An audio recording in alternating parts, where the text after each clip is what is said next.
What are you gonna do to me? I'm gonna keep you alive. What?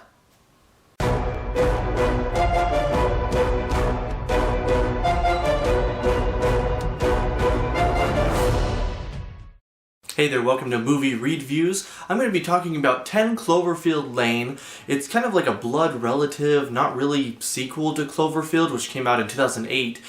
So it's kind of like its own separate movie. This movie really just focuses on three characters, which are played by John Goodman, Mary Elizabeth Winstead, and John Gallagher Jr.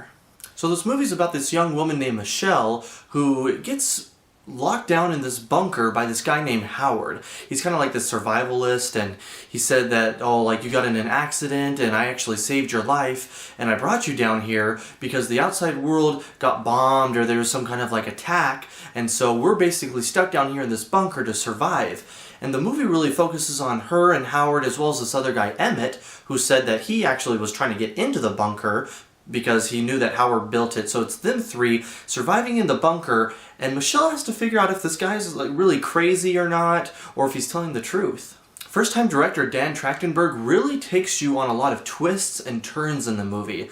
Like I mentioned, you don't really know sometimes if Howard's kind of just like cuckoo, or if he's actually telling the truth. And the way that Dan Trachtenberg leads the story and the characters, it makes you like question a lot of things, and you kind of go back and forth. There's some suspense and there's a lot of tension in the movie. He's not afraid to go really just quiet and not have a lot of dialogue, but then there's other times where the dialogue drives the story. So it's a lot of just like a lot of suspenseful, tenseful moments. J.J. Abrams helped produce this movie, and he did the same thing with Cloverfield. He didn't direct it, and he didn't direct this one. He had hired some other directors to actually make them, but his company helped produce it, and he likes having these like big mysteries, and so when you watch the trailers for this, it kind of has that mystery feel to it. You don't really know what it's about, so you're kind of intrigued to go learn more. So he really likes doing that, so that's why I mentioned there's a lot of suspense and a lot of twists and turns, is because he's really, into that, and he likes producing these kind of movies, so expect that going into the movie. Let's talk about some of the characters. You don't really get to know a lot about Emmett.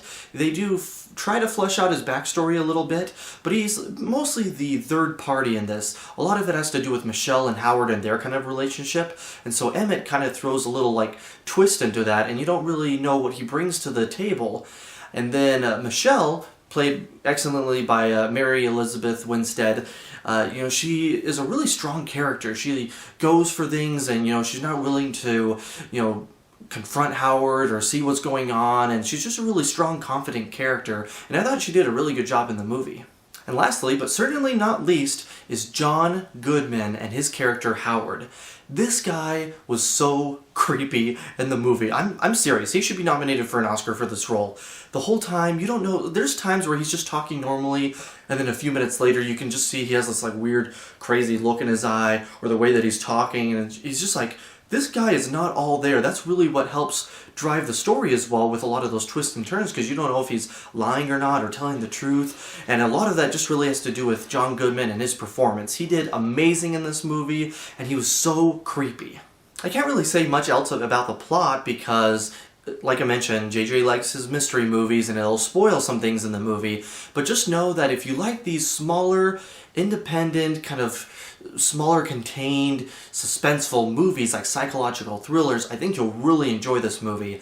The ending has divided some people, and I just got out of watching it, so I don't really know what to think about it. I'd have to ponder it a little bit more, but it wasn't really what I was expecting, but it doesn't mean it was terrible. It was just like, oh, that's an interesting ending. So I think the majority of the movie a lot of people are going to like, but the ending's really where it's going to divide some people. For me, though, I really like this movie. I was really anticipating it. It came out of nowhere, so I'm going to give it 4.5 out of 5 stars. I was so excited for this movie, and I'm glad that it met a lot of my expectations. Like I mentioned, the only thing is really the ending. I don't really know what to think about it yet, but pretty much the majority of the movie I thought was excellent, almost perfect even, of what I expected and what I wanted the movie to be and what it accomplished. I think it was just a fantastic movie. Now it's time for your thoughts. I'd love to know what you think about the movie, or, if you're anticipating this, let me know down below in the comments. Make sure to subscribe to my YouTube channel.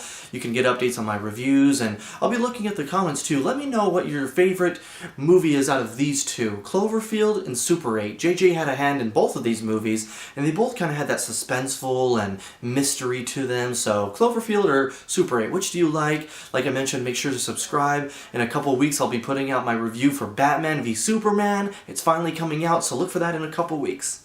Thanks so much for watching, and I'll see you next time.